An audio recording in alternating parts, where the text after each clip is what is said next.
Welcome back to Journey Stories, Season 5, Episode 4, the podcast where the interviews are reimagined into illustration. On this episode, we have Jeff Daise, and this cheeky little bugger has lived the 2000-era skateboarding dream. Hung out with Bam Margera and lived at his house. Jumped the fence at Travis Pastrana's compound, and still got to charm his way into skating that place, and then also learning how to motocross there. He has connections to so many people in the skateboarding world. I'm ever so jealous in a good way. Chris Markovich, Stevie Williams, Danny Way, the list goes on. Plus the sponsorships that he has, and you can hear that in the podcast. The custom illustration I did for him was based on his favorite trick, which is a crooked grind. And I sort of wanted to give it a little bit of a different take, just a slight tweak on my style a little bit. So that was really fun to sort of play around with that. If you like this episode, please give it a subscription, a like, or however you want to show support. That'd be fantastic. And so let's jump into it. Whoosh. So you're in LA? Right now I'm in DC. I'm back and forth with LA. I'm actually working on my place out there now. So we're about to get out there at the end of this year. And so we're in August. We'll be out there in December permanently. I got a place out Woodland Hills, and I love it out there. Woodland Hills is like a little small little park right between like Calabasas and Burbank, you know? Oh, okay, cool. So like 20, 30 minutes outside, like downtown LA. Yeah. You know how it is out there, man. You got to like kind of get to the outskirts a little bit, or you're going to be, swamped in. So, you know. So I don't know if you found this, but being from Australia, I thought everything in LA was like right next to each other, and I thought that all these skaters just got to skate all these hot spots like right next to each other, and this person's doing this mad gap over here. Oh, and then you got, but it's so, and even just California in general, it's so more spread out than I thought when I was a kid. Yeah, same here. I had a dream of that, man. Like because when I started skateboarding, I was 12.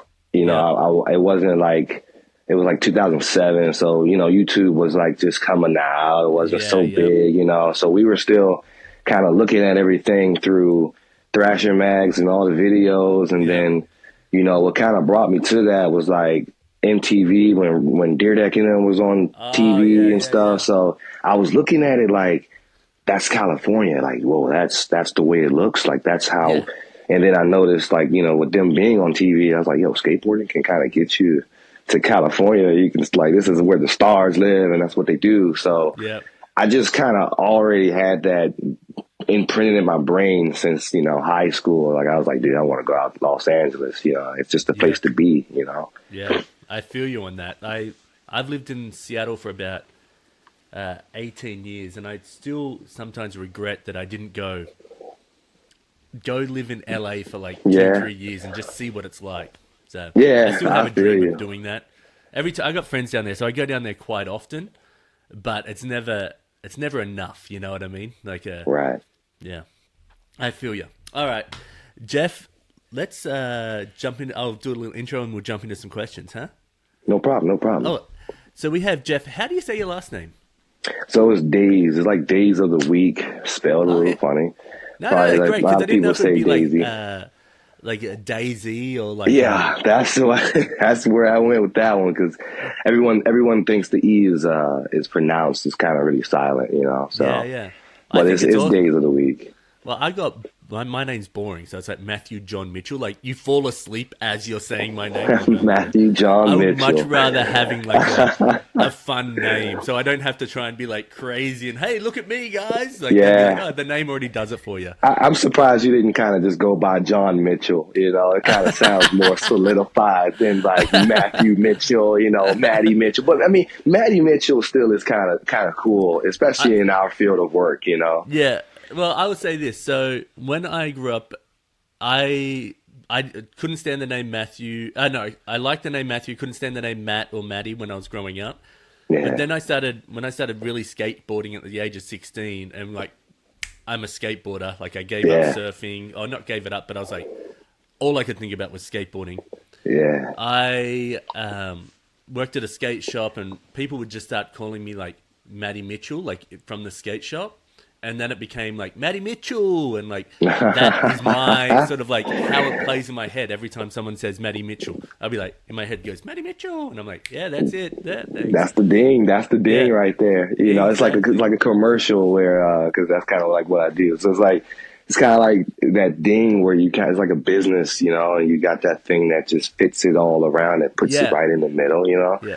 And it just makes it fit all together. It's so exciting, you know what I mean? Oh God, I it's one of the things that I've said this in the last podcast, so people who listen probably be a bit annoyed, but I really hope there's a full circle point where I can use that like sort of tone as like in my business, like somewhere, like draw me the stories with Matty Mitchell, and like like, people be like, oh yeah, that guy. Like, that guy, that arrogant guy that's got his own little ringtone that he gave himself. It works, you know. So here we are, joining your story with Jeff Daise, and we're going to jump into 10 questions, and we'll get to learn about you. Yeah, you ready for the first one? Let's shoot it.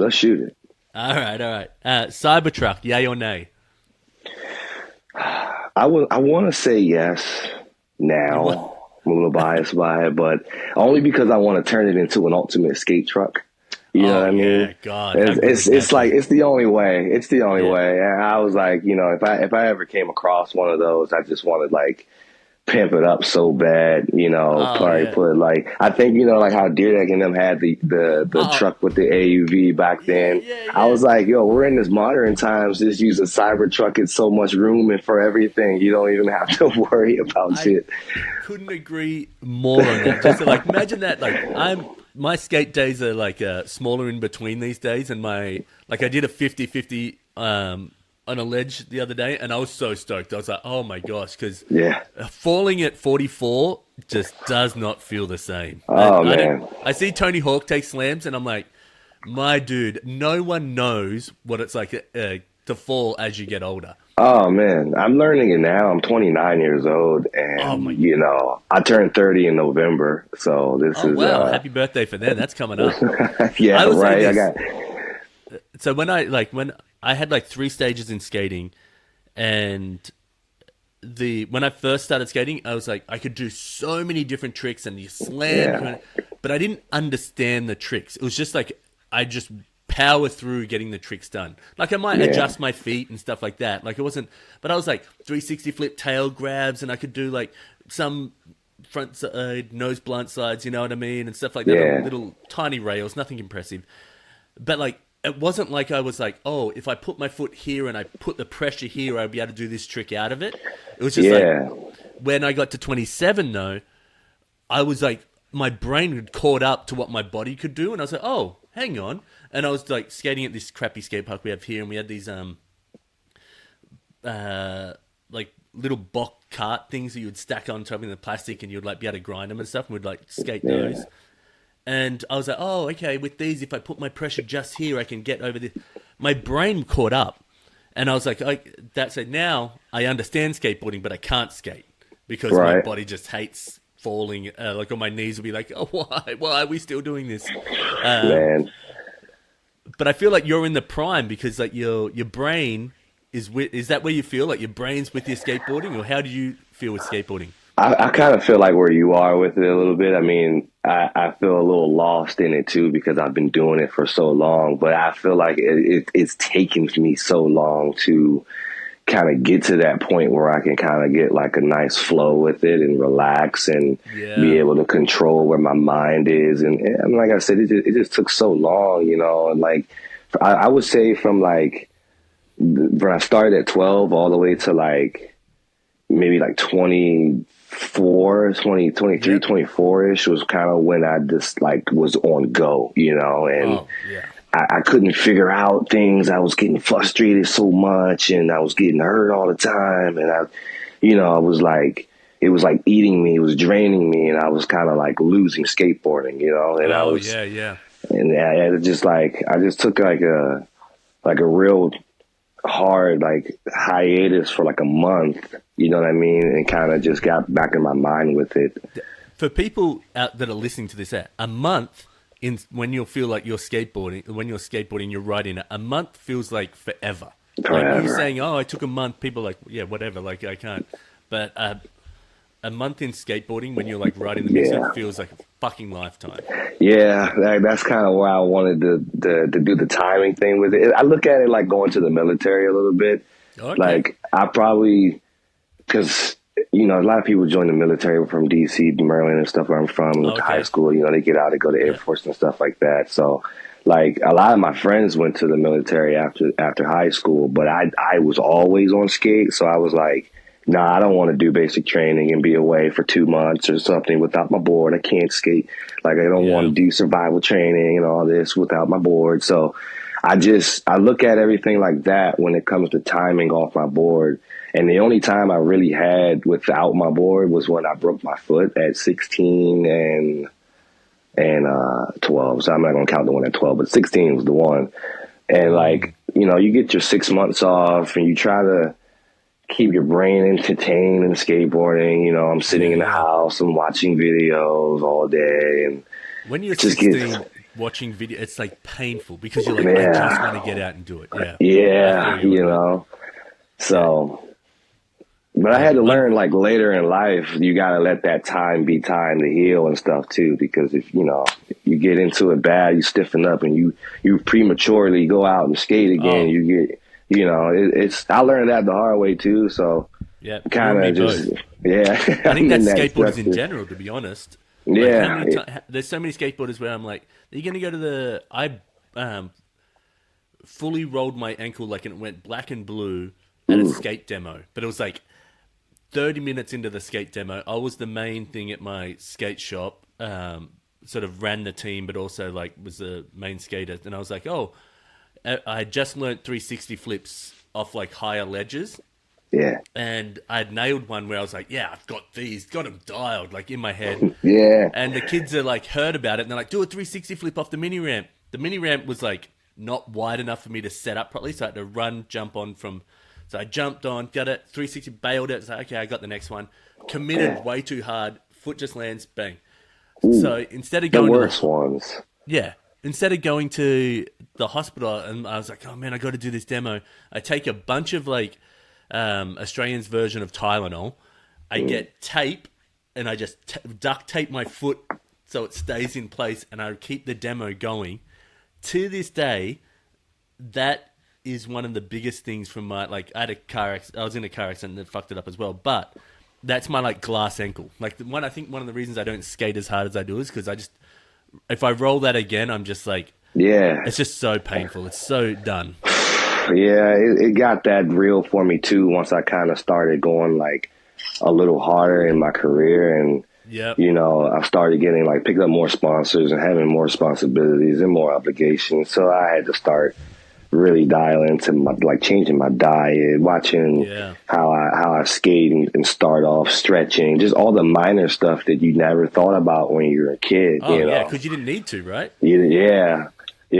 And then even when you are, because there are some kids out there that are well into it in a way at a really early age, and those are the ones that you can learn from, but they're going to be well in shape, well into like their late 30s and 40s, and it's kind of like a cheat code thing to start early like that, if that makes any sense, So, and I'm glad that I'm seeing it now. I'm still, like you say, like kind of in that prime zone in my 20s and stuff. So it's still fun to kind of explore those avenues, Well, you've got you're on DGK, right? Dirty Ghetto Kids. No, so I'm with Plan B. Oh, Plan B. Why did I think? Oh no, because I saw you with Stevie Williams. With Stevie, So like, I was going to ask you that too. I was like, well, where did you get that idea? So like, but it's so my spectrum is just weirdly huge, if that makes any sense. I've got super friends in the industry in this. Stevie is really one of my big friends. That's big bro. It's just fun to kind of hang out with them. Like I'm not doing anything on the skate side. We're just homies. With Plan what B, what a homie to have. Fucking yeah, right. Like honestly, I grew up and I like he was like the shit. Him like Love Park and shit like that. I'm just like his style blew blows me away. And now the reason I brought him up and it made me think of it is because you're talking about getting ripped, and I was like, oh, he just recently started like really like maybe like last 5 or years or 3 years or whatever it is, but just started getting like super ripped and like working out to stay fit in skateboarding. Oh yeah, I'm super jealous of him. I remember when I was out there, I was just out there with him 2 weeks ago. I'm gonna get into that story. That was a pretty sick story. But when I was out there with him like 6 months ago, I remember we were talking. He was like, "Yeah, what are you doing tomorrow?" I was like, "I'm not doing anything." He was like, "Yeah, let's fucking go to the gym." I was like, "What time do you go to the gym?" He's like, 6 a.m. Fucking, I was like 6. It's like, I don't know if I could do that, Stevie. Like I'm still on, I was trying to think about it in my mind. Like, yeah, you could do it, but then I was like, you got to remember this guy's Instagram post when you wake up in the morning. I don't think that you could, what I'm saying? Like, so it's just funny how this guy just rips up like that. And I'm super jealous, but I love the way he does it, man. Like he's super inspirational about it. He's super positive about it. He's super into it. I think he did just do this like 42-day challenge or some type of day challenge where it was like a consistent thing every day.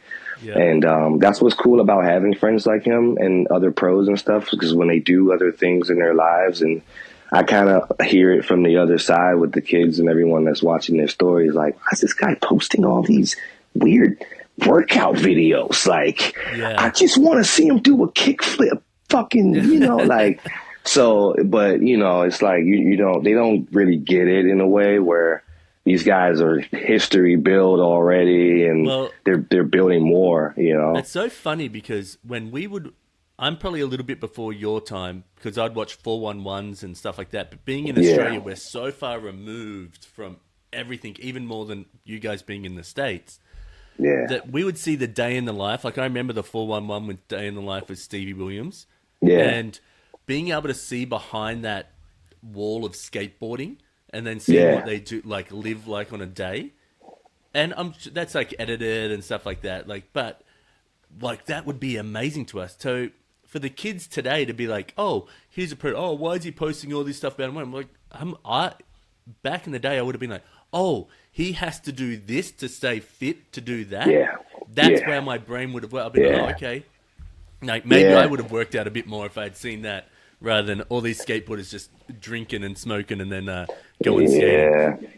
Yeah, that's kind of why I didn't, kind of get into like the party life too much. But just watching all the pros coming up when I was younger, it just gave me that stake in the ground to chase after a little bit. And I was like, how do I become this person for myself, and it's like watching Stevie and all those guys grow up and go through all the things they went through and start all these companies and pave the way for us, I look back at history, and that's what made me kind of fall in love more and more with getting to know who these pros were before my time, even that, I'll tell you a funny story real quick. Like that started with me in, I think I'm gonna say like 2013. I was like 18. I had just graduated high school. It was my first year on Monster Energy actually, and it was Go Skate Day. Tony Hawk had came down to DC to donate his board to the Smithsonian. Oh wow! And I remember that. It was so surreal, man, because we don't get a lot of pros and events down here on this side. But when he came down, it was like so surreal. We had this big event, and they had a movie premiere called the movie Bones Brigade, the documentary for Bones Brigade. I went and seen that. Yeah. Overall, okay. So I was so young, I didn't know what was going on, but it was like they had a premiere. All these people were there. I got a friend, Jimmy Pelletier. He's pretty big out. Stevie knows Jimmy too. Yeah. Jimmy kind of took me under his wing a little bit back then, where I think he was like, yeah, just hop in the truck with me. And then I got in the truck with Jimmy. We went to the premiere. I met Patty McGee for the first time. I didn't know who she was. I thought she was somebody's like grandma that just kind of, but Jimmy like knew her, but she had an extra ticket and she gave me the ticket. It was like, here you go. Yeah, come on, here you go. Have fun. Let's go have fun. And I was like, just this sweet old lady. So I was like, dude, I didn't know. I was like, I found out later. I was like, dude, that's Patty McGee, So I sat next to them. Tony and Ronnie Mullen was like sitting ahead, like 2 rows ahead of me and stuff like that. So I watched the premiere of Bronze Brigade. I learned history at that moment, you know, that is a like history documentary. If you're a skateboarder, dude, yeah, like I would have never.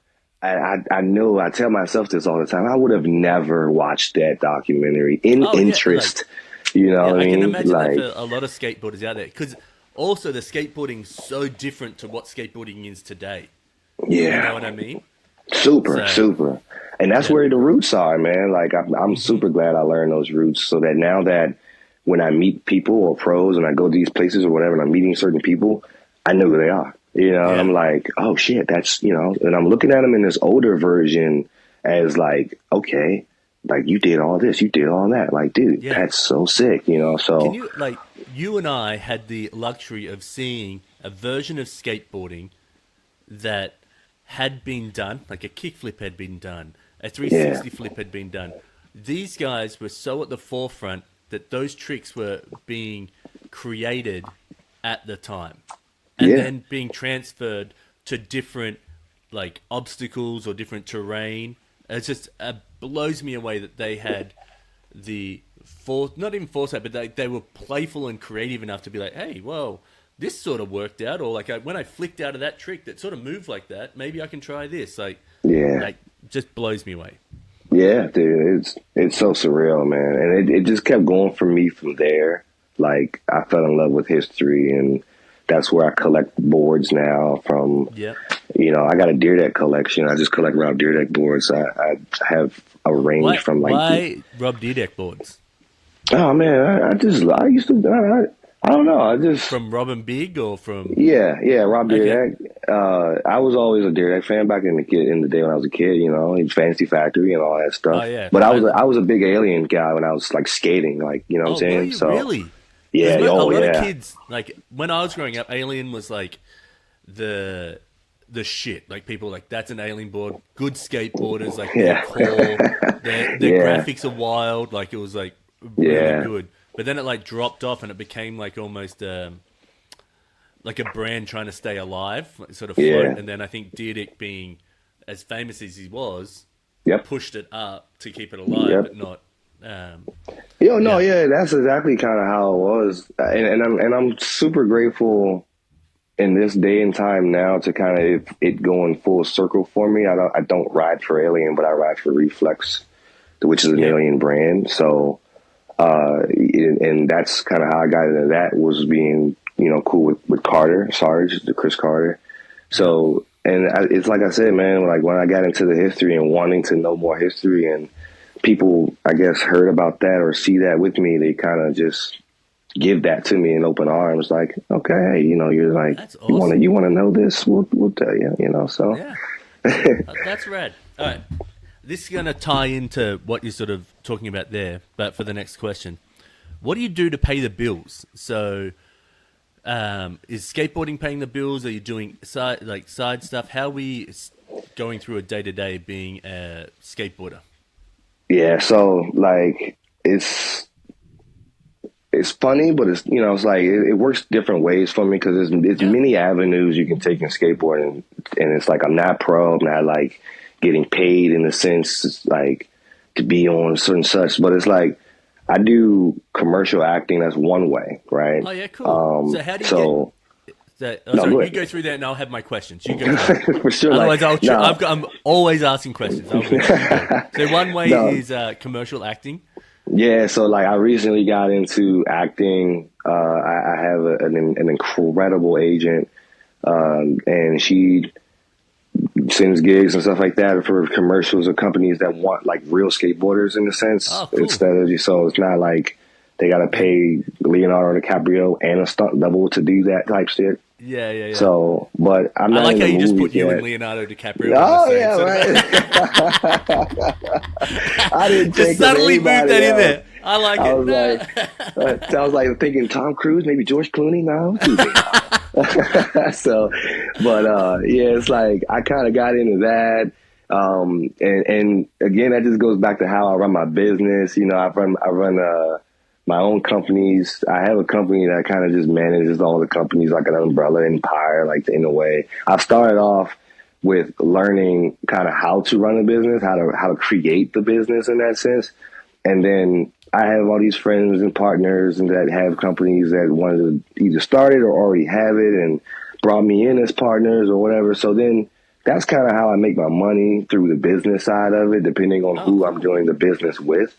And so what do you bring to the businesses? Okay, so what do you bring to the businesses when someone brings you in? Like, are you bringing a financial knowledge? Are you bringing sort of marketing skills, or all of the above, or like? Yeah, a little bit of all the above. I try to get in more to the brand side of things, you know. Okay.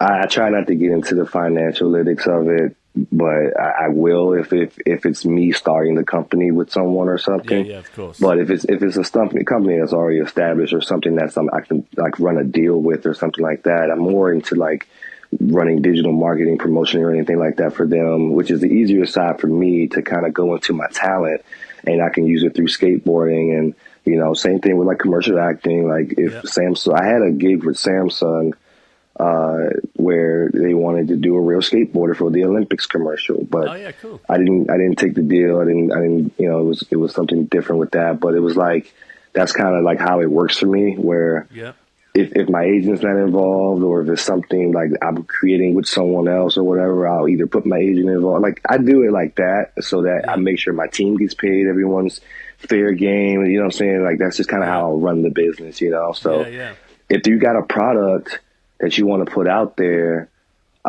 whether I need to do it through skateboarding, I'll either make like a reel or a commercial or, you know, ad promoted like type of thing, or I can talk about the item, you know, we can have like a show about the item, or we can, you know, so it's more like I'm more on the content creative side of the businesses. And, same thing with like how I got with, not how, but some of the things, like I work with some of the brands that I skate with, like Reflex with Carter and all them. It's promotion along with that, you know? So like everything that I do, I'm plugging it in. You know what I'm saying? But I ride for them at the same time. So it's a different obligation than having like, oh, you got to go to this contest. You got to make this video part. Like, oh no, you can do this commercial and fucking get 25% boosted sales, you know, X, Y, and Z. It's like, that's kind of how I do the marketing side of how I make my money. You know what I mean? Yeah, that's awesome.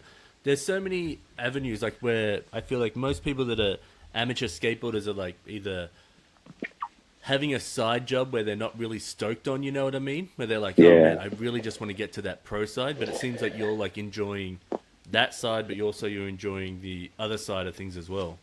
Yeah, I kind of started learning I am the business, you know what I mean? Like, I learned Jay-Z that. line. I sold myself a lot, actually. You know, it just kind of was like, I was throwing myself out there to kind of like, yo, I can do this. And people just gave me a chance, which is what I'm so grateful to become. And, you know, it's like I said, like, I don't know. It was all one day I was here. Next thing you know, I'm here. You know what I mean? So, awesome. But I never wanted to go like pro in that way. It works too hard. I never was like that good at skateboarding. I'm never going to like get that well with it. So, yeah, I just decided to find that like marketing side of it, you know what I mean? And I don't know, it just started working. Like when I'm at Monster actually I get paid by the event. So when people think like I'm on like salary or something like that, like no, I do things. I get paid by the gig, you know, stuff like that. Oh, so cool. That's awesome. I love the different way of thinking about getting an income. I think for my takeaway personally is that I should sell myself more. I feel like I grew up in an era where I was like, oh, you want to be sold, you don't want to be sold. You know what I mean? Yeah. And which I had to learn that, man. Yeah, no, it's a learning progress. It's a work in progress. And, you know, like I said, for an amateur skateboarder, we don't get paid just being an amateur skateboarder. We have to go out to the contests. We have to pay for these plane tickets and hotels, you know. So when you're working with brands, it's kind of good to know the business side and the knowledge side of how to kind of negotiate these deals and what these perks are and what you'll get out of each benefit. And you kind of work on how you can upgrade those deals later on, and how long the relationship with you and that sponsor will last. So, it's fun. It gets fun, but it's very, it's tedious work, Yeah, I bet. Yeah, it's a lot of like crossing the T's and dotting the I's and trying to figure out stuff rather than just being like, okay, I'm getting a steady paycheck. So there's a lot of work on the other side of it as well. And that's what makes it steady, man. You can't do it on your own. I got a team. Like when I started having a steady line of stuff coming in, I was like, okay, I need an assistant.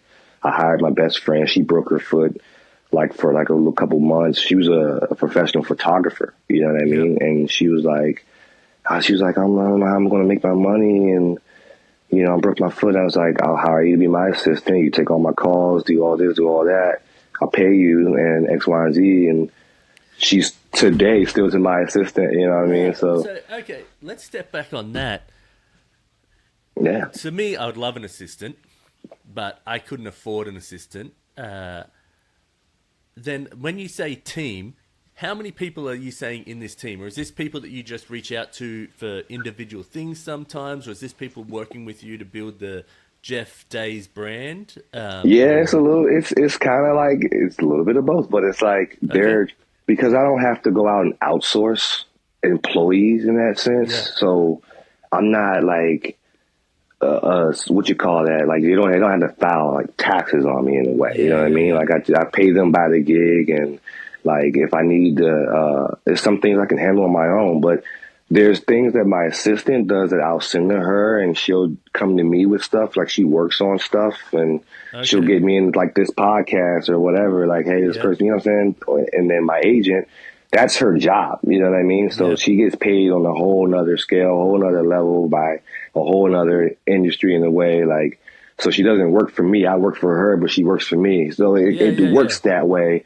if that makes any sense, Yeah, and I got a PR. I got a woman who's in PR, but I know her very well. She's like a mother to me in a way. She's just an older woman, right? So she's like, you got all these things going on. Like I can PR you, So like some of these people on my team want to be my team, So we created that. So that's why I'm always like thinking about them first with everything that I do, because at the end of the day, that they get a little piece of that, but I make sure that they are well taken care of significantly, you know what I mean?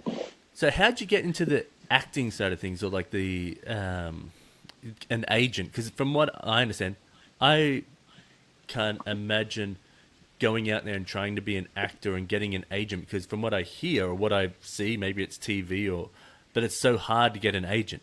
Like, is it just your charming good looks and you're just like, they just throw themselves at me? No, man. Like, when I got into that, I was already still on the content creating side of things. Yeah. And like, I got a friend who his wife is an agent, and, so she kind of already like knew me in a little bit. We talked, like I did an event one day, she was there, but we talked, and I told her like, I always had this thing with acting, I always had this thing with being behind the scenes, being in the cameras, being in production. Like, so, she just was like, well, let's do something, I'm going to send you some things. And then I was maybe about 2-3 years ago, I want to say like 2 years ago. And my first gig was like $8,000 for like a kickflip, you know what I mean? And I was just like, that's the best kickflip you've ever done. Ever done, you know what I mean? So I it's kind of just, it kind of went from there where just certain things. Suckers out here doing kickflips for free. No, it's like, I was like, and then when my assistant told me that I was going to be on Matty Mitchell, I was like, how much should I charge Matty Mitchell? But I was just kidding. But no, that's just kind of how that got into that on the scale side of it. So I just meet more people into some of the things that I do, and when I go out to LA, I'm kind of already like solidified in the mix. You know what I mean? But I'm not in like Hollywood, I'm not in the big studios yet, whatever. Yeah. But I'm on my way there. I'm trying to get there, you know what I'm saying? So what, if you could get into acting outside of the commercials, would you try get into like comedic, drama, thriller, or you just take anything? You're just like, give me whatever and I'll give it a shot. God, I'm more of an anything person, you know, but I just know that that's very dangerous in acting too. So I probably wouldn't take just anything because some people will just try to do that to you. But, yeah, I mean, like, I'm down for like really a lot of things. I can be fine. I can see myself in comedic roles because I can be a little funny. I have a big sense of humor.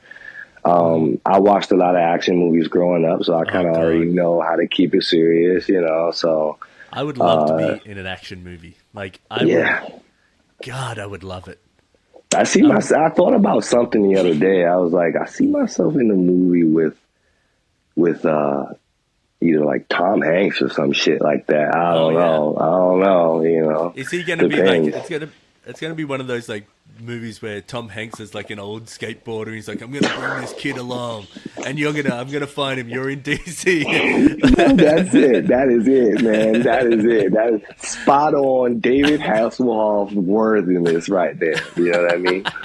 Like that is it right there. I think they should do that movie, but like as a comedic role, like you know what I mean? Because all these skate videos try and be like, I'm going to be the next pro. I'm going to be this. It'd be a really funny take. No one does it like in a humor sense. You know what I mean? Like playing on all the tropes of old movies, but then like the skateboarder sort of way of it. Like he's got to imagine like Tom Hanks having to come sit at the skate park and like he's filming your like I don't know. It'd be kind of funny like him having to be in that stuff. Yeah, and then he's just that guy. His presence is so strong. You know what I mean? So I don't know if I could be on set with him and keep it serious. I'll probably have to take like 10 takes per scene with him before I can like, oh God, this is Tom Hanks. You know? Yeah. So I'm sure you get a little like meet and greet before you guys get in your big movie role. Oh yeah. I've met so many people, man. Like I said, I was with Stevie and them the other day, and I was actually in a party with it was like this Hollywood party, my first Hollywood party actually, and Dorian Wilson was in there. It was the guy from the Parkers, Professor Ogilvy, and I was just casually just sitting there playing Jenga. So I was like, oh shit, like even the stars play Jenga.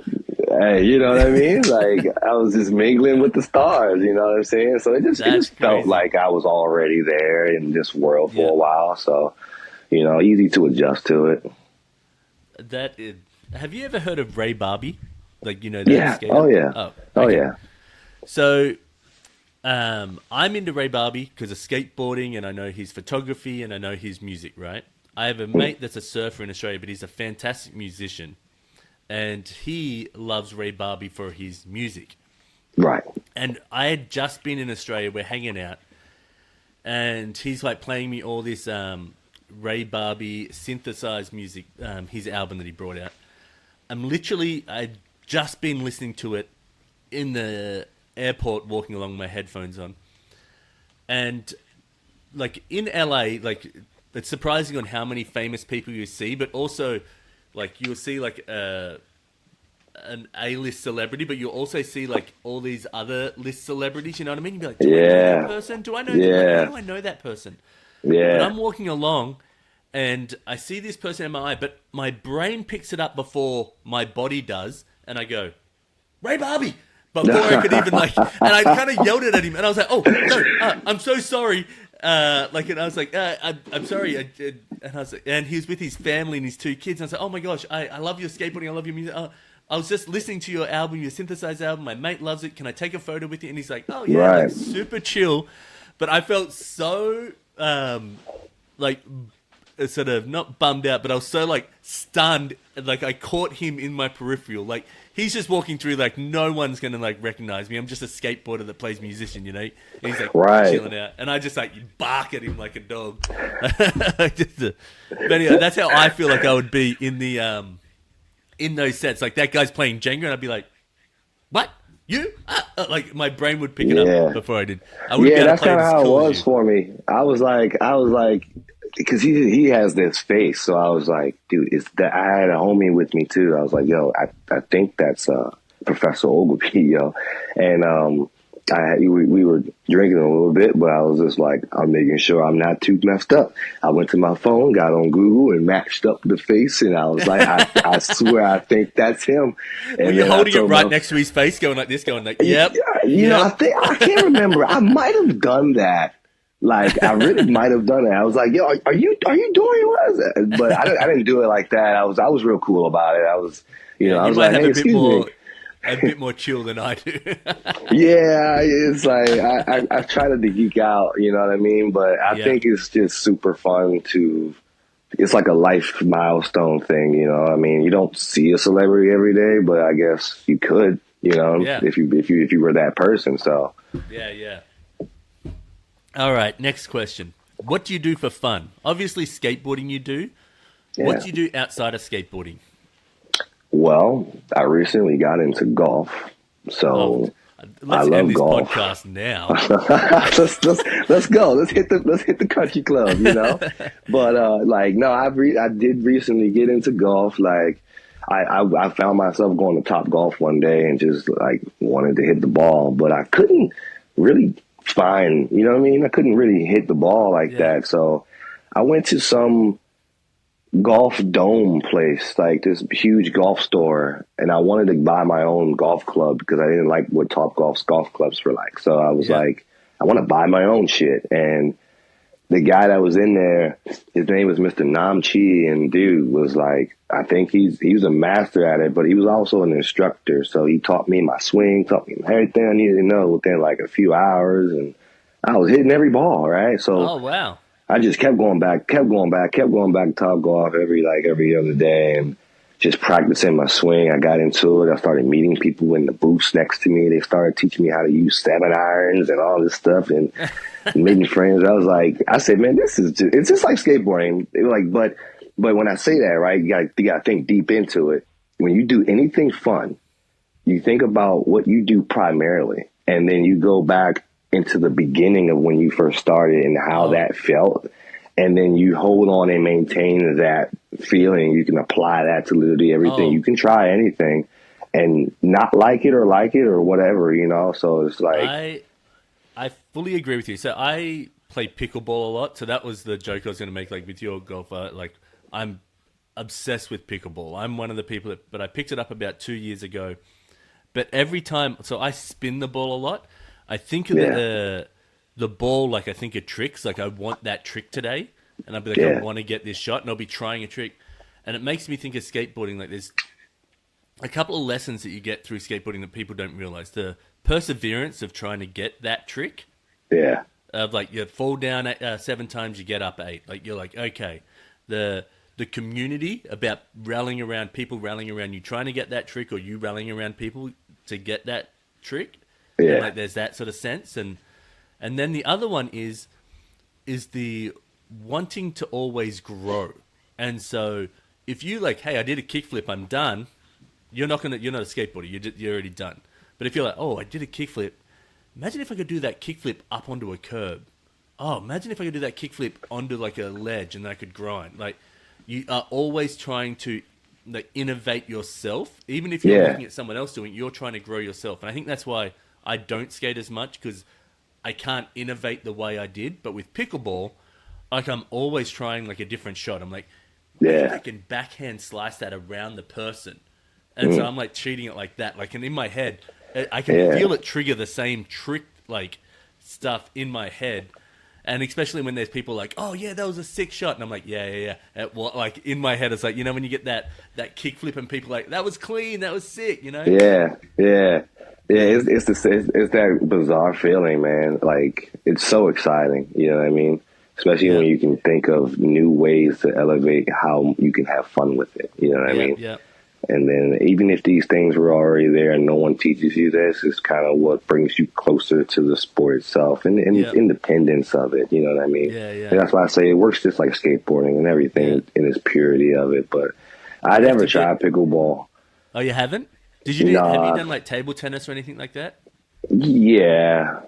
Yeah, but I never understood it. I mean, to an extent, my hand-eye coordination is just a little funny up top because I've been skating down bottom for so long. So maybe if you like using your feet with the paddle, you're like, oh, I'm great at this. Oh yeah, man, yeah. Fuck, I'll be over here, So, but like, I never, because we didn't have much pickleball on the East Coast side, like DC. We don't have it in Australia at all. Like, I'd never known about it until, and I've lived here.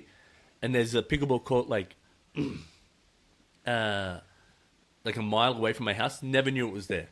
I had no idea. And yeah, I got the net for my kids to play in the backyard because I was like, I need you guys to do something that's not asking me to do something. Yeah. And then my brother-in-law and I were like, well, let's go try it out. And we went and tried it out. And it's like the combination between tennis and ping pong. They had a baby. And then now I just love it because I can do all trick shots and try all different stuff. So hell yeah. Yeah, pretty fun. All right, so that's what you do for fun. A little bit of golf, a little top golfing. What's your favorite hit? Do you like the driver or do you like the wedges to get it up under or what? Yeah, I'm more of a driver person, man. Yeah, whacking the shit out of those balls. That's all I just, that's where I started from, And like I said, it wasn't until I was taught how to use a lot of the clubs, the irons and stuff, where it just felt like different, because you have different forms and different, techniques and stuff you use. So then I'm like, all right, I don't feel like putting so much power into the ball. I can just give it a nice little to the earth swing, hit the dirt or whatever, and just use the rotator cuff or something, and it just gets relaxing. And then when I find myself starting off that way, like I use the driver, then I'll go to like the 7-irons or like the wood or something. And then, I'll go back to the drivers, like towards the end of the session. And then it feels different because you've been working the irons for a little bit. And so it's like, I just have a little more power with the drive after the ends, so I just find things in it, that keeps it fun. So you gotta get that's what I love.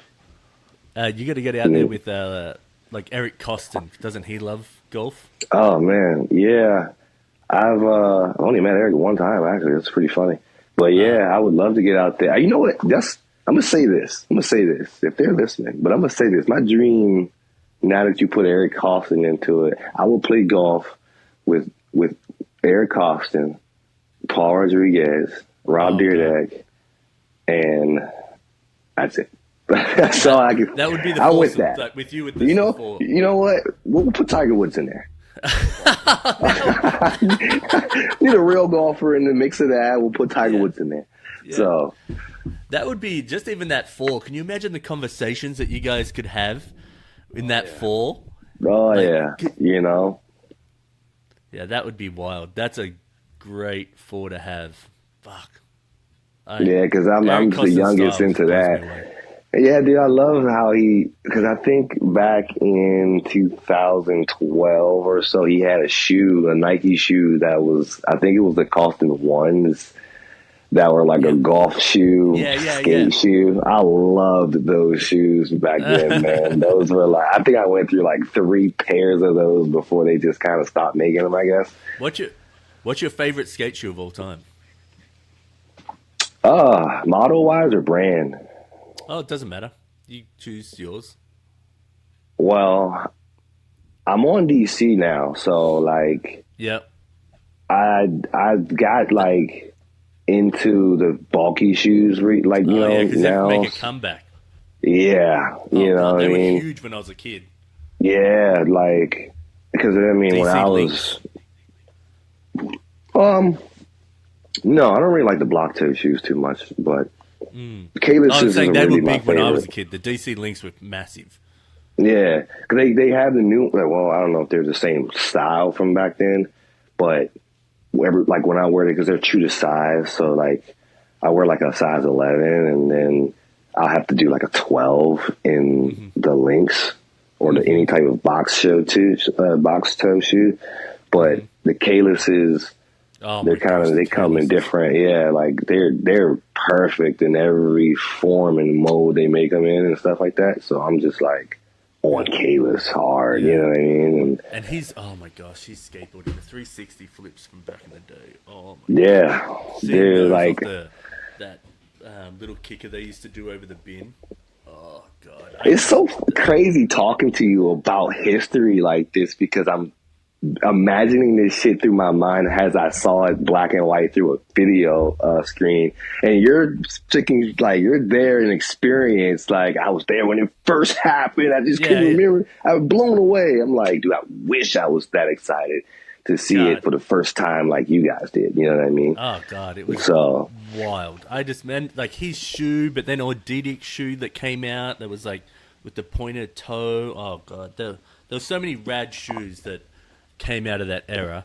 Yeah. It almost is like when, and then people are like, oh, who's your favorite skaters? It's like, I have to be like, what era of skateboarding are we talking about? Because the skateboarders now, comparing to the skateboarders in the 90s, it's just not a fair one-to-one because they're doing all these tricks and these guys are basing their tricks off their tricks, you know what I mean? Yeah. So the quality of wood, trucks, everything's got better. Anyway, yes. Fuck, we could talk about skateboarding all day. All right, so let's say you're having a rough skate or a rough day. What do you say to lift yourself up? Let me think about this. Okay. Well, mostly like if I'm like blowing myself in right now and I'm on the verge of just like quitting, getting in the car and just going somewhere right now, it's like, yeah. I try to tell myself like, dude, you got it. Like those words, for some reason, those words pissed me off even more. If this makes sense, right? It's like I can be sitting there about to go again. I'm like, dude, you got this. Don't do it. Just don't give up. Like whatever you're thinking you're gonna do, just don't do it. You got this. Isn't that such a skateboarder term? Like, I say that to myself, even like I'm like, whether it's in pickleball, sometimes when I'm drawing and I'm like, I can't find the drawing, I'm just like, come on, you got this. Let's just find this. And it's just from skateboarding. It fully is. Yeah, it's a self-conscious, it's a subconscious thing, man. Like, you know, if you're not strong with yourself in the subconscious, you're going to get in the car and leave. You know what I mean? Yeah. To battle it out. No, you got this is a really good one. I never even think about that, like, until you say it, because it's so ingrained in what I do. Yeah, and I don't hear it a lot anymore. Like that, it's just you don't more hear it when like, you're skating out?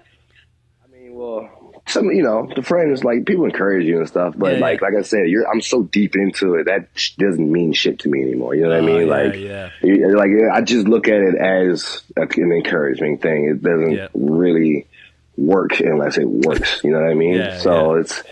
It's kind of, it's one of those things, because I used to be that way too. Like, you're like, yo, you got this, and I'm like, for you, let's go. This one's for you. Let's get it. Let's do it. Like, and then you fail, and they're like, fuck, dude, I just suck. I just suck, bro. It wasn't for you. Like, you know, like, no, I got out of that phase a long time ago after I, you know, it just turned into work. You know what I mean? Yeah. All right. What is a kind act someone has done for you that still sticks with you? Oh, God, man. Like, I think of everything. Like, Colin McKay sent me my first box of boards off Plan B. Here I am today, like, just plugging it in, you know? Like, fucking Carter put me on Reflex, you know what I mean? Made me feel like Dyrdek, you know what I mean? Like, it's just so many things. My brother on Monster, like, put me in his investment group. I make money with him. We do investments, you know what I mean? Like, it's like, dude, I mean, I can't think of just, it was so many things that I've done with people or someone's done for me that I'm like, that's just kind of where I am in loyalty. You know what I mean? Like, I'm super loyal to you if you've just, like, you don't bite the hand that feed you in that sense. You know what I mean? So I have a question on that. One, I feel the same sort of way. If anyone does anything for me, I am super loyal, but I always carry this little bit of weight with me, like I need to return the favor. And sometimes maybe I return the favor, but I can never let go of that weight. Yep. Like I'm like I haven't done enough, or like I haven't done it big enough to overweigh that what you have done for me. How do you feel with that when people are helping you out? Do you carry that weight with you, or is that just an idiot thing like me? No, I think I've solely created my business off of that in a way. Like, Yep. you know what I mean? Just kind of repaying back to those companies. You know what I mean? Like, Yep. I don't know. It's because they can do things on their own in a sense where what you bring to the table can only do so much compared to like what they can do on their own or what the company does on itself. So like I carry that big ass weight, like you say, man, where I'm constantly never feel like the debt's ever paid off. I don't care if you ever done one thing for me. You were forever be in your debt for like type stuff. If it changed my life in a significant way. Right. So it's like, whatever I can build, I'm trying to like build it for you at the same time, or where you can get a piece out of that at the same time. You know what I mean? And like the best way I can describe that is like I say with like Reflex, you know, like with Carter, Reflex was a brand I didn't know it was still around until he, you know, relaunched it like in 2021 or 2020 or something like that. And, you know, it wasn't like as big as the more core brands that we have in bearings and tools today. You got Bones, you got Reds, you got all these things. So that when you think about the business, this is me thinking about the business side of it. How do I grow the customer acquisition to getting the competitive advantage of Reds and Bones, or, you know, Annadale or X, Y, and Z, you know? So it's like, how do you bring, and Reflex was already an established brand back in the day. Dyrdek had a stack team, you know? So like, it's like you got to you got to think about coming into a brand like that where they had already a significant high peak level, and then kind of went back, you know, and then you're trying to bring it back up to that. It's super fucking difficult to a point where as well. That would be so hard. Yeah, you know, so that's what I work on when it comes to brands and people that I work with. And most of the brands that I'm with, I know either the owners or the creators behind it or the main skater, whatever, you know what I mean? So same thing with Plan B. Like I said, Colin gave me my first boards, like taught me that skateboarding side, asked me all those questions like, what's your size? What's your shape? What's this? What's that? What's that? I'm like, what's your wheelbase? I'm like, dude, I never even looked at that stuff. I just bought a board off the skate shop and skated it. Like, but you know, he helped me find like my true to size board. Like I skate 8125s, just locked in, solidified. I'm not skating any other brand, size lower than that or higher than that, you know?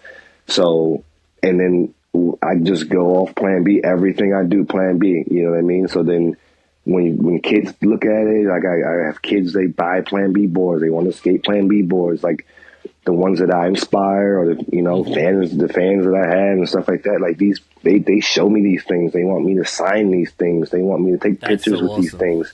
So I'm like super blessed in that way to kind of give back in that philanthropy way, you know what I mean? To kind of use like my platform and my image in a way to carry the brands with me as well. You know what I mean? Yeah. That's so rad. I hope that one day people are like, hey, can you sign this illustration? I'll be like, yes. Dude, I would love it, man. Because I love art too. So Chris Markovich is actually a really good friend of mine. So I got some paintings from him. Well, his level of skateboarding, when I still have this image of him. He's got a cigarette hanging out of his teeth and he's gripping a board. And I can remember he was like doing it. It was a tour video of something, and I was like, maybe it was a 4-1. I still have this image of him. It's like there's just this cool factor about him, right? And then now he's skating, like he's like 50 something, right? Yeah. And he's like skating so hard at his local skate park, and I'm like, far out. That is good. And then his artwork has always been really fun and like that loose sort of like I've let my mind free enough where I can explore avenues. Like I loved it. Yeah. Yeah. And I told myself after that, man, I just kind of want to get into like skate related artists. You know what I mean? So I got paintings from him. Oh God. Now there's a bit of pressure. No, you guys, look, I'm with you. I'm ready to take this one with what you got. You know what I mean? Yeah. It's Well, let's going to see. be I just plastered hope on I the can. wall. Yeah, I hope I can hold up to the guys you got around you because there's a fair few legends. You've met so many like great people. Who is someone alive you would like to meet? Dyrdek, Rob Dyrdek. Let's put it that way right now.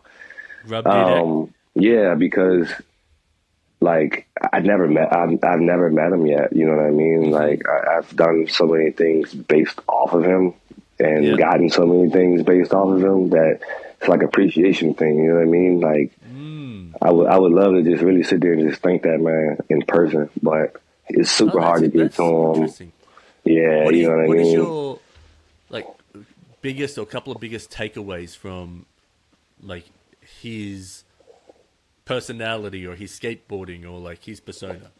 I took everything from him, if that makes any sense. Like I've literally learned the whole business side of like how he did shit on business. You know what I mean? And that's why I think of business in that lens. That's why I look at shit through that same lens. I've spent the last like 15 years listening to this man talk. You know what I mean? Yeah. Through every platform, every avenue, every TV show, every interview, and all of that shit, you know? Did you listen to the one where he was on the Howie Mandel? Yeah. That was a good one, I thought. Good one, dog. I listened to that, the 9 Club he recently did, you know, and he doesn't talk about skateboarding like that. So when he gets on some of these platforms, you kind of have to listen out for what he's talking about because he'll plug himself in that way. And it's Have like, you been on the 9 Club? No, I'm not that good. No, but I think with the way they're doing stuff now, it'd be interesting to hear your take on how you're an amateur skateboarder but still doing stuff on the side. Yeah, making my own way. Yeah, but it's. I would love to. Don't get me wrong. If they ever ask me to come on and talk about my story, I would love to do that. But I think it's just kind of weird. Experience or something like that, you know? Yeah. You know, awesome. But I just hope that no one hates them. Back in the day. Oh, for real? Yeah. Like shit. If you ever watch the episodes, and you'll see there's a little like mini desk of like Crob up on the top, Chris Roberts. Mm-hmm. I made that for them, and then like I text with them a little bit here and there. Not much. That like more that they like Jesus. His dog passed away last year, unfortunately, and he reached out to see if I could do like a commemorative deck for him. And okay. Yeah. Dude, I haven't talked to Jesus Christ since I played Call of Duty with him back in like 2015. He seems like it seems like you guys would have a lot of connection, because doesn't he do some sort of like marketing stuff in the background or that? I'm not sure. I haven't kept up with that side of like skate guys. You know what I mean? Yeah. I grew up watching those guys like in barracks and stuff, you know? Oh my gosh. I actually think the best era, other than when Steve Berra and Eric Costin were like really in the mix at the beginning, the best era was when Steezus was the host. Yeah. Because that was cool. It was cool. Like he had his own vibe, but he was like, he knew skateboarding and wasn't trying to be like the skateboarder, was like letting them shine. But like, I don't know, I loved it. Yeah, dude, that was the best era. You know what I mean? Yeah. What? Last 3 questions. When is the last time you rode a bike? Ooh, fuck, man. Let me think. Shit. Great question. Man, I'm gonna give it a year. A year? I'm gonna give it a year, man. Because I ride more dirt bikes than I do like regular bikes, I guess. Okay. Cool. Because I here's another celebrity story thing. Pastrana is actually 25 minutes from my parents' house in Maryland. So wow. I spent like 4 or 5 years with Travis learning dirt bike shit and doing shit with Nitro and like. How's your fucking life? Like, how did you connect with him? Like, whose dick am I having to suck to get into this line of like, these people? Like, come on.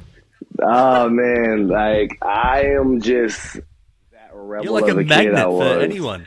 Yeah, dude. When I met Travis, I knew where his house was in Maryland Oh, and you that. stalked Everyone him. knew where his Okay, I get it compound now. was. Yeah, I was but my friend was like, yo, let's drive over Travis compound, because at the time, some people were lucky enough to get in and maybe ride the park or whatever. So Yeah.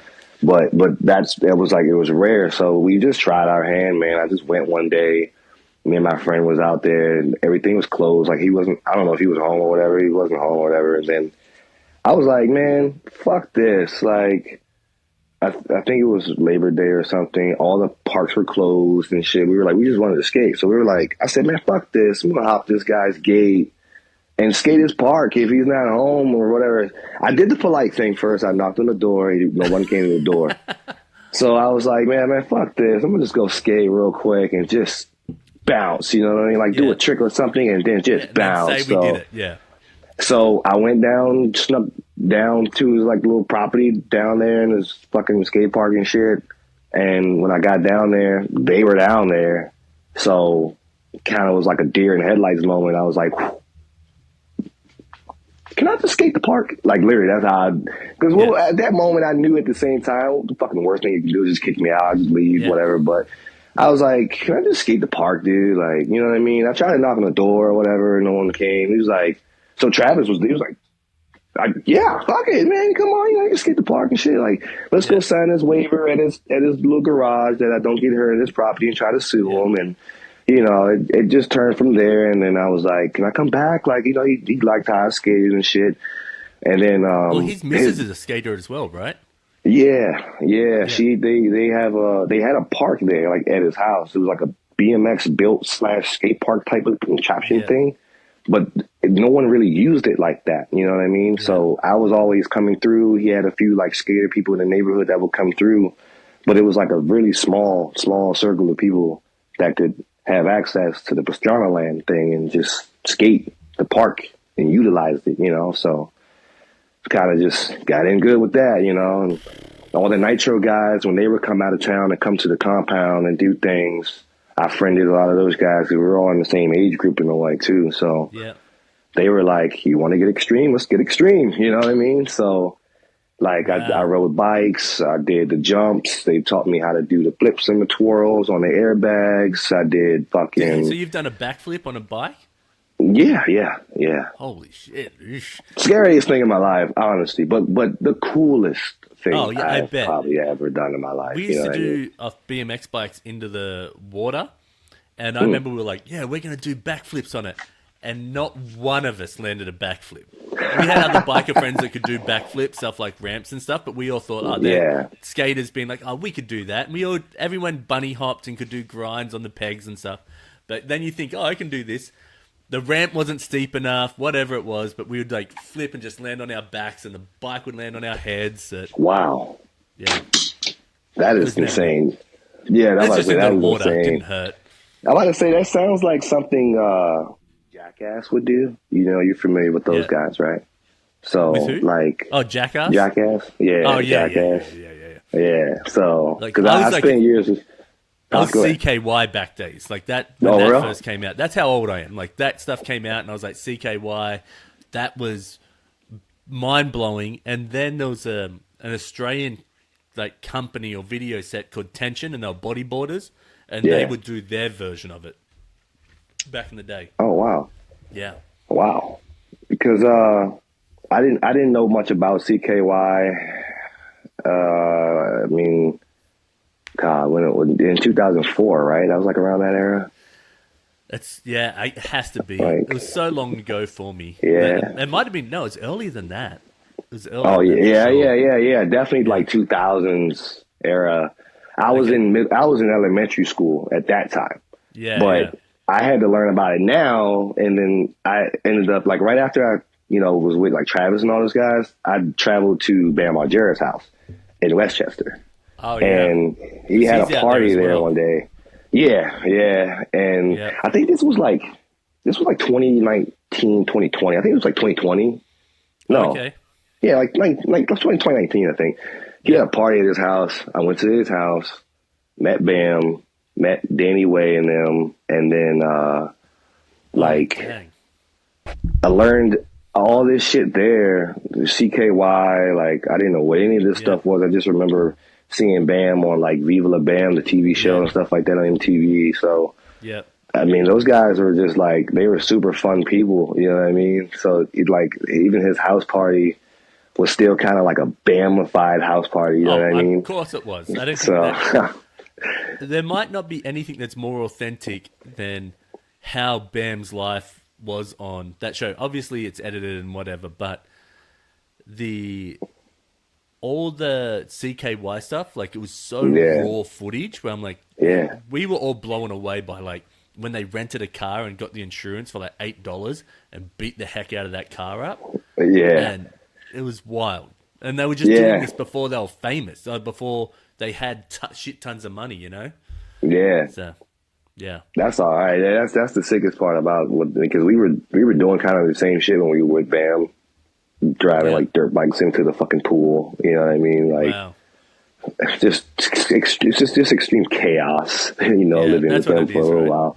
But I met Chris Markovich there. Actually, I met Chris at Bam's house. Yeah, that's how we got solid because he was living with Bam for a little bit, painting his house and stuff. Just and then I would drive up there from DC about 3 hours to his house like every other weekend, like every weekend or so. Yeah. And I would stay there on the weekends. I would pack a fucking bag and fucking go skate over the weekend at Bam's house. I had the code. He gave me the key. He had another house too. So if he wasn't like at the castle, he could just go to the other house and shit. Yeah.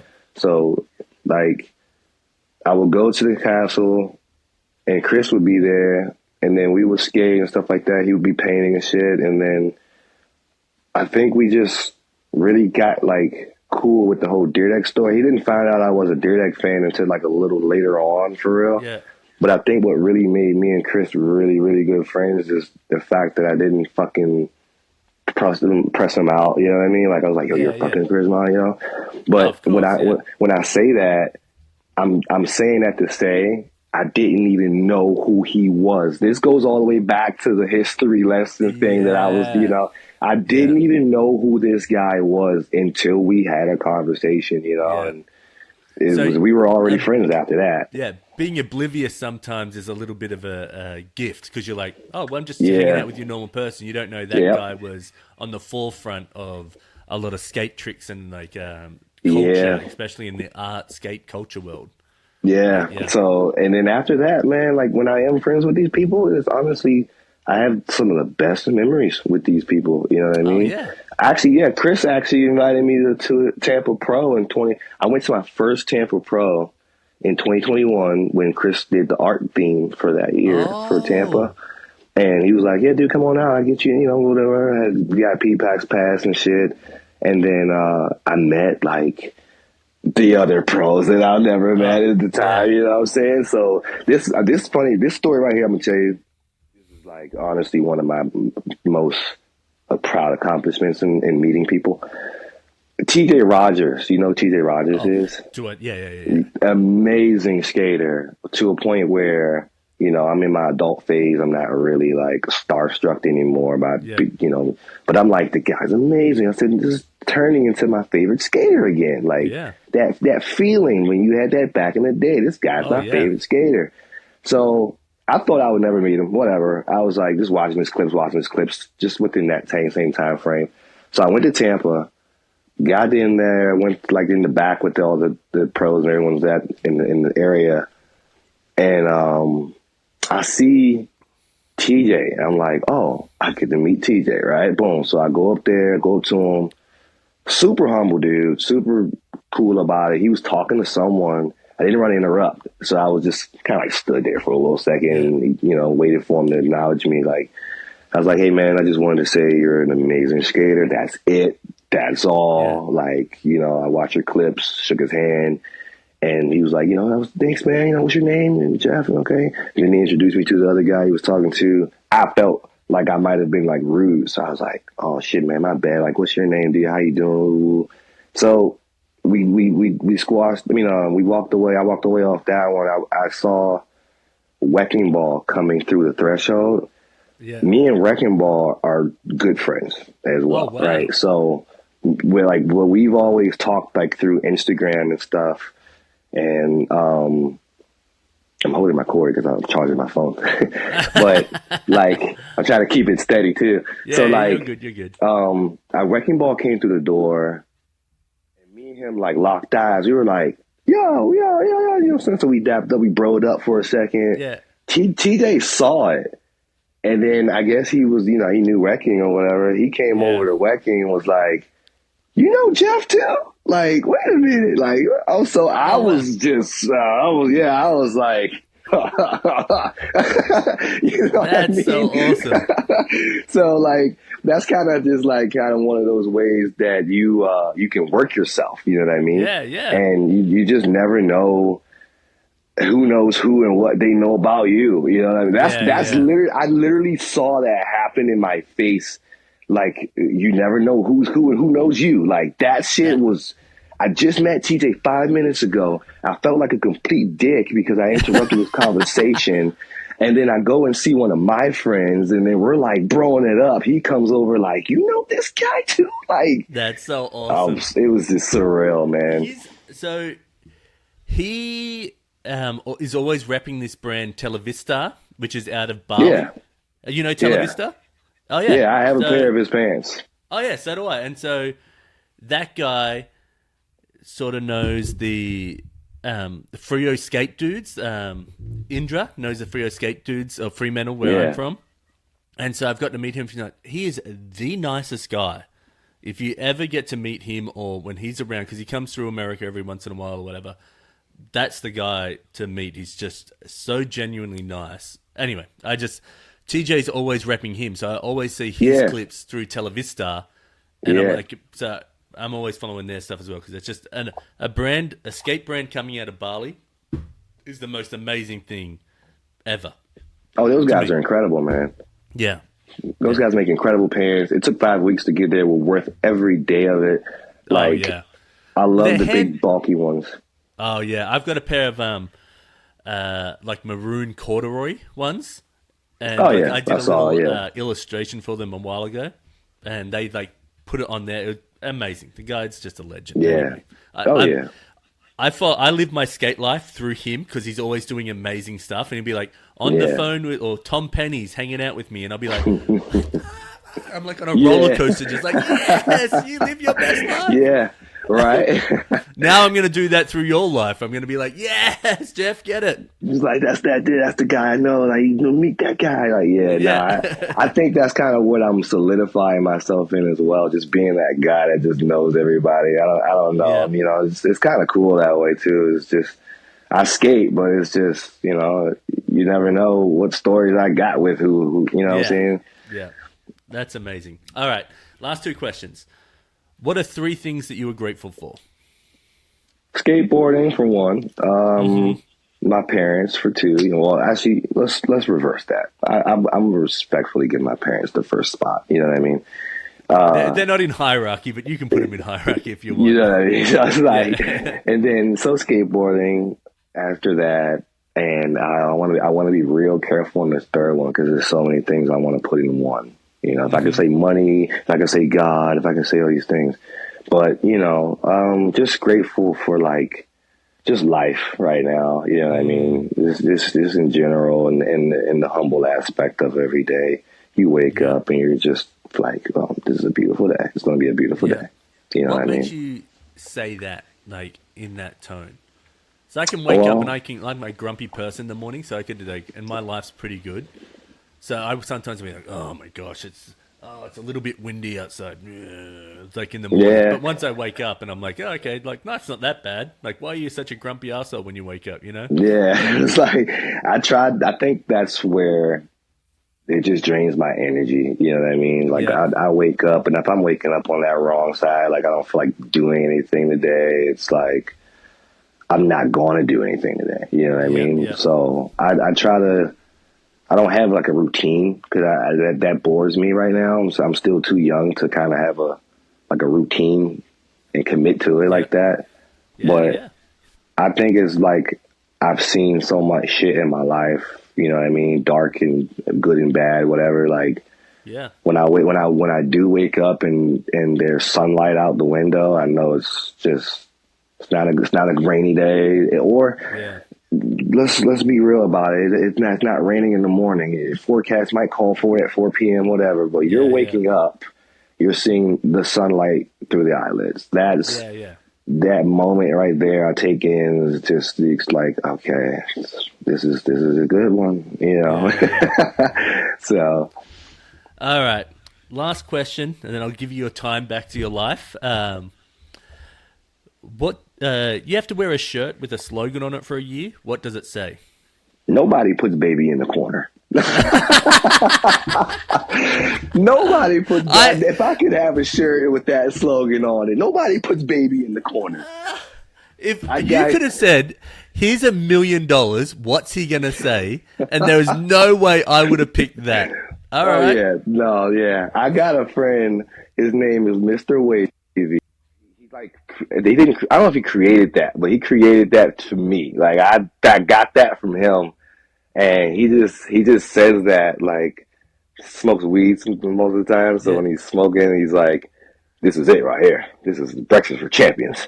Nobody puts baby in the corner. Like, it's just some funny shit. So you don't even know where baby in the corner's from. No, I've heard it on a movie once, but it wasn't baby. It was whatever the character was. And I think maybe that's where he got it from. I don't know. So it's from a movie called Dirty Dancing. Dirty Dancing, really? Yeah, and so I think Patrick Swayze, maybe, I can't remember. I'm pretty sure that's who it is. And he says the actress's character's name is Baby, I think. And he says nobody puts baby in the corner. And shit! Okay, yeah, that's where it's from. It's like a huge like movie quote, and that's where everybody, like my family, says it for every single thing here, like, because they're like big movie fans. So someone sitting in the corner and be like, no one puts Matty in the corner. Or, oh my God. Well, it's like I'm destined to be on this podcast right now. He's like, no, that is just one of my like funniest. I laugh when I think about that when it comes to him. So if I could wear, I literally said that to myself the other day. I was like, dude, if I could make that shit into a t-shirt, I would wear it. You know? I can almost guarantee you could Google nobody puts baby in a corner and it'll be on like Redbubble or TeePublic. It'll be somewhere. That's such a famous quote. I just learned that from you, knowing it's an old movie quote now. Like, so you've been saying this quote out there, like people being like, oh, you're like, nobody puts baby in the corner. You're like, I've got this killer quote. People been laughing at me, like, they're like, what baby are you talking about? Are you the baby? I'm like, I guess so. I'm the baby in the corner. Like, I was running with it for a little bit, like, but I knew it, like, it wasn't mine, you know what I mean? I just wasn't like, so I don't know, but that's pretty funny, man. That's pretty funny. That is so gold. That is amazing. It's also like when when new slang comes out, especially in the skate world, and you're like, oh, like a 360 flip now is a tray flip, like, you know what I mean? Yeah. And you're like, how does it hook on? But where did the original come from? Like, you know what I mean? You never sort of know that.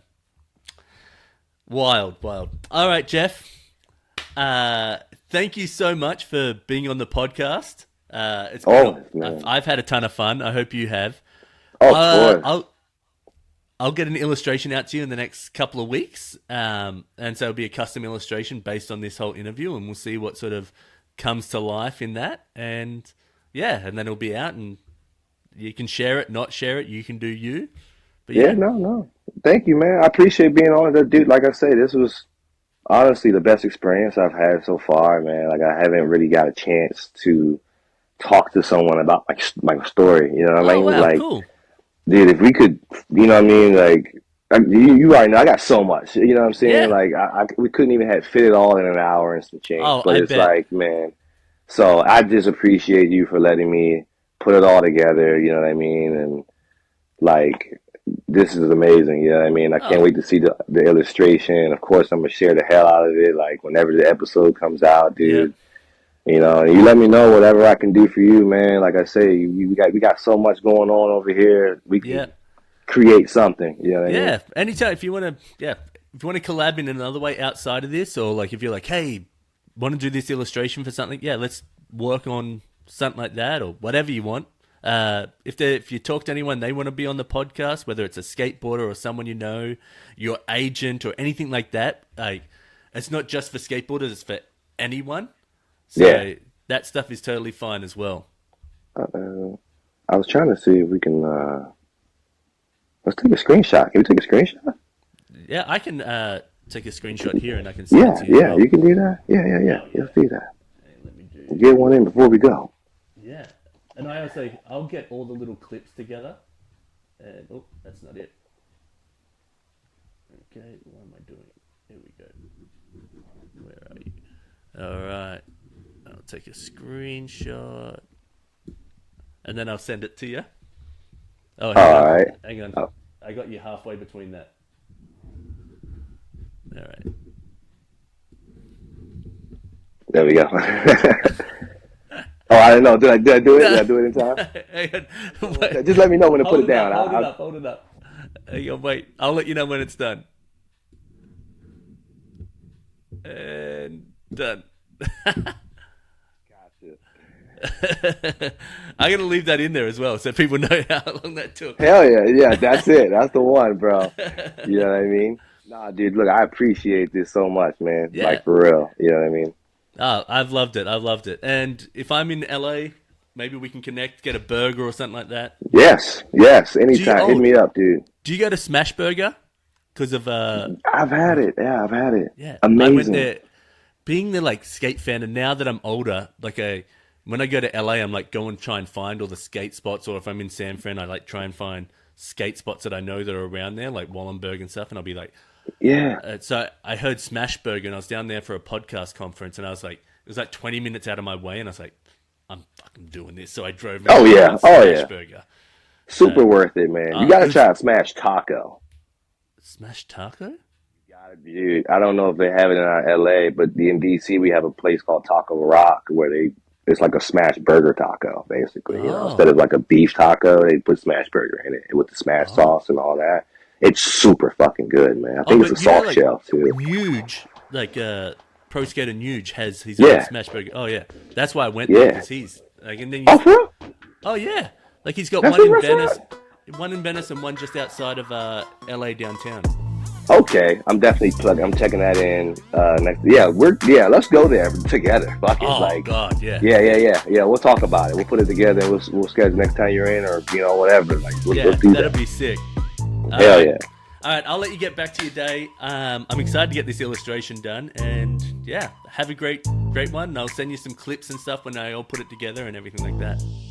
Awesome, man. Thank you, man. Thank you. You have a great day today. All right. I will do. You too. All right, man. You have a good one.